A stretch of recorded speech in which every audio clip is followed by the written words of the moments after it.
Hey everybody, Rob Maurer here. Happy Friday. Doing a live stream today because my editor is on vacation.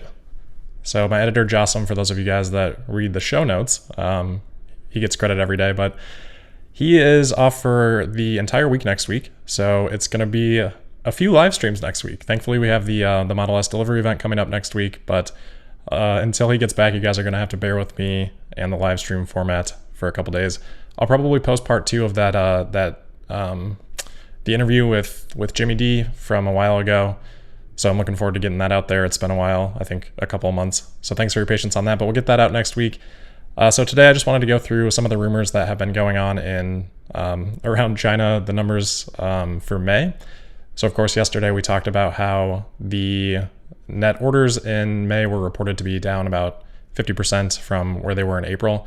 Today we have new rumors, not from the information, but hold on, let me turn my audio down a little bit. We have new reports, not from the information, but and also not on orders, but rather on deliveries and a little bit on production too. So we're going to go through that.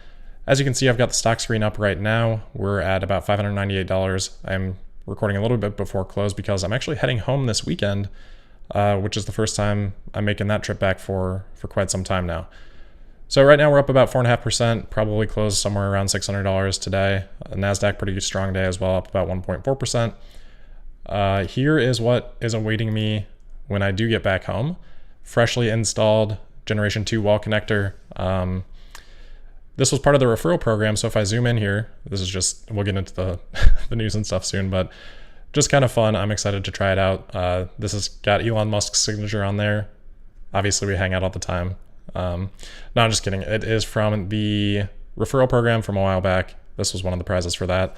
And one of my listeners, we kind of partnered up on that referral program. So I'm excited to give this a try. We should get about 11.5 kilowatts out of it, which would be maybe 40 to 50 miles per hour. So I'll report back on how that goes this week, but excited to get home, try that out, spend some time with my family.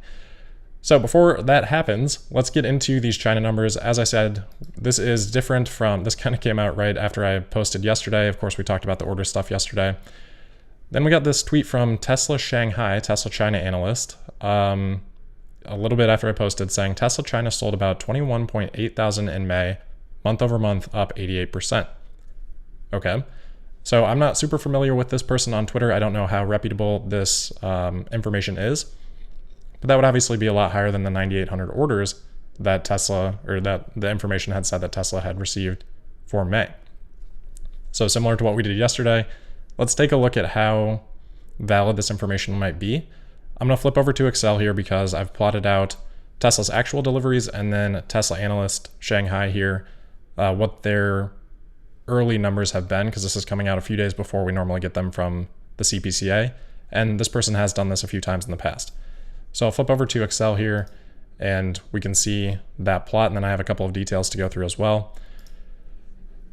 So these are the numbers that have been reported essentially by the CPCA as, Tesla sales in China by month. It's broken up here on the left by model version. That'll come into play in a second. So you can see, and then there's the variance over here. You can see that in general, the numbers reported by this person have been pretty close. He doesn't report them, he or she doesn't report them every single month, but when they have reported them, they've been close. Like last May, they said about 10,000, came in at just over 11,000. 11,000 there in July, right on. 11,500 in August, pretty much right on again. But there have been times when the numbers haven't been necessarily completely accurate, and I've put asterisks by those because they kind of have some oddities involved. So last April, this was the first report that this person had, and they said it was Tesla delivered 4,244 vehicles in April, but they do say worldwide. So I don't know. I don't think there were any exports from China last April. Tesla's China production was way higher. Deliveries came in at like 3,600, which was kind of a surprise in terms of being low. So this person had kind of gotten ahead of that and said it was going to be low before that, but they were a little bit off. Not a huge deal. The bigger variance here was December. So they had tweeted on January 2nd here, if you guys can see that. I know it's a little bit small, that Tesla sold about 65,000 in Q4 in China, quarter over quarter, up 50%. Well, by that point, we already had October and November numbers. Those were combined to be about 33.7 thousand. So basically, this tweet implied that Tesla delivered about 31,000 in December, but the actual report came in, we only had 23.8 thousand delivered. So obviously that was still good, but quite a significant variance from what this person had reported at that point in time. We also had a little bit of variance here in January. So they said, oh, and that number did exclude exports, just to be clear. They said only in China. So the difference there wasn't because of exports. And then for January, there were 2,500 vehicles off, but they did just say about 13,000 Model 3 specifically, which ended up being pretty close. There was 13.8 thousand Model 3. And as for Model Y, they said few hundreds, and Model Y came in at about 1,500, 1,600 or so. So the point here is that they do seem to have pretty good information, but there has been occasions where their numbers have been off, whether a little bit or in some cases, just one case, I guess, they're pretty significantly. So I would say we could have pretty decent confidence in this 21.8 thousand that they're saying here for May. Obviously, next week we should get the actual numbers as we talked about yesterday from the CPCA, but I think people would receive this as good news. As he says there, that's up 88% month over month from obviously the 11,700 that we got in April. Given the demand concerns, I think people would be happy with that number. The other thing to consider here is this doesn't necessarily invalidate everything that we talked about yesterday. Remember when we talked about the orders for both April and May, those combined minus the deliveries in April still meant total order backlog at minimum of about 16,500 vehicles. So this would only be a little bit more than that. That'd be about 5,000 more, which Tesla could definitely have had 5,000 orders of backlog, plus the 18,000 in April, plus the 9.8 thousand in May, accumulating up to eventually lead to 21.8 thousand deliveries in May. So like we did yesterday, I just wanted to go through all that, kind of the fact checking there just to see if this could be plausible. I do think it's plausible. We also have another rumor here. I'll flip back to the browser. We've also got another rumor here on same stuff, but also from Ray for Tesla. So Ray for Tesla has been a pretty good source of information coming out of Shanghai on, a lot of different things. He tweeted late last night, quote, "Disclaimer, the following numbers are what I just heard, highly speculative until confirmed. If turned out to be wrong, don't shoot the messenger. 45,000 made in China Model 3/Y units produced in May, including 20,000 delivered and 25,000 exported. Production capacity for export has been booked till July." So that 20,000 delivered, that's pretty close to Tesla Shanghai's number there of 21.8 thousand. And again, they had been maybe 1,000 variants pretty consistently. So right in that ballpark, and then 25,000 exported, that would be, quite a bit up from what we had seen in April of about 14,000. And production super high there, 45,000. We'll go into my Excel production spreadsheet here in a second. Just to wrap up with his tweet here, he says, a second source has the May production number pegged at 44,235 units, about 8,700 more than the peak number in March. Giga Shanghai is operating at full speed as evidenced by recent videos, and second shift for Y production line was added in late April. So kind of what we had talked about there in terms of that shutdown, and then ramping up after that with a second shift, kind of doubling the production rate on Model Y for May and June. So that's kind of what we'd gone through before. Ray does make sure to point this out, treat it as a rumor as of now. So yes, that's why on the thumbnail, it just large print rumor. So again, this is speculative information at this point. We'll get it confirmed next week, but I just wanted to go through that. And then he does also say that the Model Y production specifically, he's being told was close to 19,000. So let's hop over back into Excel again, and let's put that into my production spreadsheet that we had gone through earlier this week. Hopefully the audio and stuff is all sounding okay. Okay, so here's that sheet. Hopefully everyone's familiar with it now. We're going to focus down here in this section, as well as, just making sure you guys can see it, the breakdown by Model 3 and Model Y for Shanghai. So we're just going to look at April, May, and June. So the number that they said, that Ray is saying here, is 44,000. I'll zoom in a little bit here too. So he was saying 44,235 in May. So that was, about 6,000 higher than the already pretty high number that I had in there of about 39,000. So what that means also with 19,000 Model Y production is what he said. We're looking at, 4,300, let's make sure everyone can see, 4,300 Model Y per week in April if these numbers are accurate. And then we actually see a big jump in Model 3 production, because if we know 19,000 to get to 44,000, we've got about 25,000 Model 3 production there as well. That'd be about 5,700 per week, which would be about 500 vehicles more per week than the highest that we have seen on Model 3 so far. So if these numbers are accurate, let's just kind of replicate that for, I don't know what that symbol is. Let's just kind of replicate that for June here. You can see we got one less day. Oh, just paste values here. This is what we get to deal with on the live format. So we've got one less day here. Let's maybe take off, 500 vehicles from this just to account for that. Production could still keep ramping. Probably need an equation sign in there. But let's just say it stays at that level, because that's already pretty high. You never know what's going to happen month to month. Like we have seen production rates decline. You can see here in February, Model 3 production declined. So that could definitely happen. So these are pretty close.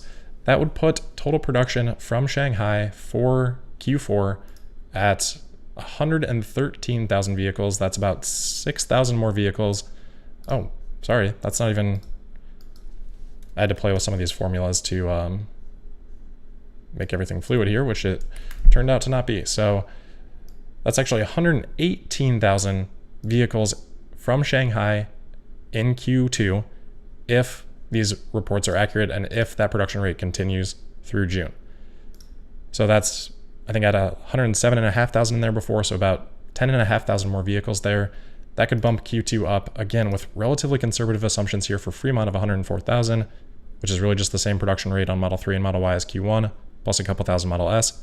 That would put Q2 at 222,000 vehicles produced. Now that doesn't necessarily mean delivered, but that would be a huge jump, 23% quarter over quarter, 170% year over year. So again, as Ray said, take this for what it's worth. At this point, it is just still a rumor, but if this is true, production for Q2 is looking really, really great. Maybe they don't end up delivering all those cars, but the gap's not going to be 20,000. So it would put deliveries in a really good spot too. So I'm super excited about the numbers. Again, hopefully we'll get a little bit more clarity or confirmation on these next week, but I don't even know if I want to put in a full forecast here for Fremont, because I do think that we could see actually an increase of maybe 5-10% here, which maybe adds another 10,000. I don't think 230,000 is out of the question, but that's not my forecast yet. We'll go through my forecast when we get to the end of the quarter. All right, so just a few other things I want to wrap up with, and then I'm going to head home. We have, let me flip back to Safari here. Okay. So these are pretty, I think, relatively minor stories, but there is a lot of rain in Austin right now. So this video was shared on Reddit of Tesla Gigafactory going underwater. There's quite a lot of water there. You can see it's accumulating on the ground. You've got pretty much waterfall situations happening here. And it looks like rain is going to continue throughout this week. I'm not sure how heavy of the rain, but I just wanted to share this. I know it's getting a little bit of attention. I think if Tesla had stuff there that needed to be covered, it's probably covered. I don't think this is going to be anything that sets them back, other than probably delaying some of the work because of the weather, which is obviously natural. So I'm not terribly worried about it. I'm not super familiar with construction, but you would think that they would plan ahead for something as basic as rain, even if this is heavier than what they might have expected, which could cause a little bit of problems. I don't think it's going to be anything super critical.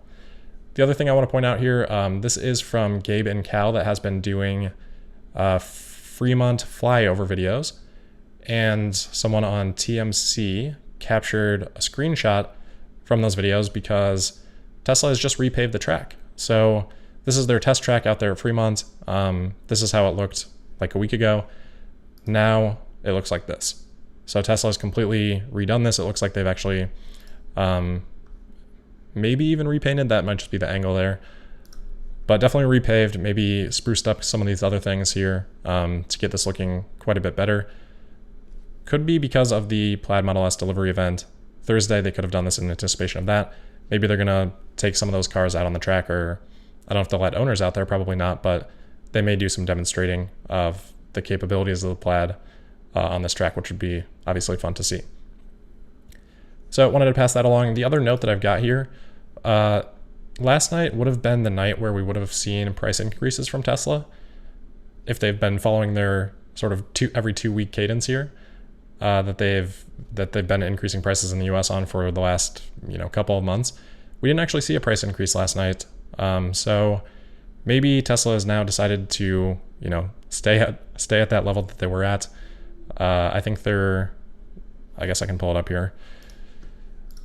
Let's see. They're now at 39.9 on the Standard Range Plus Model 3. So to bump it up $500 more beyond that, you're crossing that $40,000 threshold, which, it's a psychological barrier. They could have increased the long range still, I think. They're at 48.9 on the long range. And the Model Y was at 51.9 as the base. So they could have increased there, but maybe they're happy now with, where they're at in the price brackets. So maybe that'll be the end of it, but a couple $1,000s more per vehicle so far, and that looks like it'll continue through the end of the quarter. So let me just pop in chat, make sure that all went okay. I'm just so worried about all this stuff. Let's see. And if anyone has any questions, I can take a couple of here. I guess let me go back to the production rate, because just a couple other things I wanted to point out on that. So if May is at 44,000, May's a little bit longer month, but so let's just say 44,000 flat. That could be about 530,000 per year from Giga Shanghai. And it looks like there would still be room for Model Y to ramp up a little bit, because Model Y would still be, if that 19,000 is correct, Model Y would still be trailing Model 3. So they could even eke out a little bit more production capacity there, or production rate there. And if we get 220,000 combined with 180,000, they're at 400,000 in the first half of the year. That would set them up super easily to, I think, hit 800,000 for the year, which is roughly analyst expectations. They've gone up a little bit, but if they can continue at that 222,000 rate per quarter, that'd be another, 440,000 before even factoring in the impact from the Model S and Model X ramping up, because we've only got, in this forecast, I've only got a couple thousand Model S. So, you could add another 20,000 there for S and X later this year per quarter, which would be really good. So if Tesla can hit a number like that, I don't think $1 million is off the table, especially if there's any contribution from Giga Texas and Giga Berlin. So yeah, very excited about these numbers if they do come to fruition. All right. Looks like not a ton of questions. So I am going to head out for the weekend. And again, next week we'll keep doing these live things. Maybe we can just do a pure question and answer session someday. We'll switch it up from the normal format next week. I don't know if I said this. I've been working with Jocelyn for 1 year now. He's done just a phenomenal job with the edits.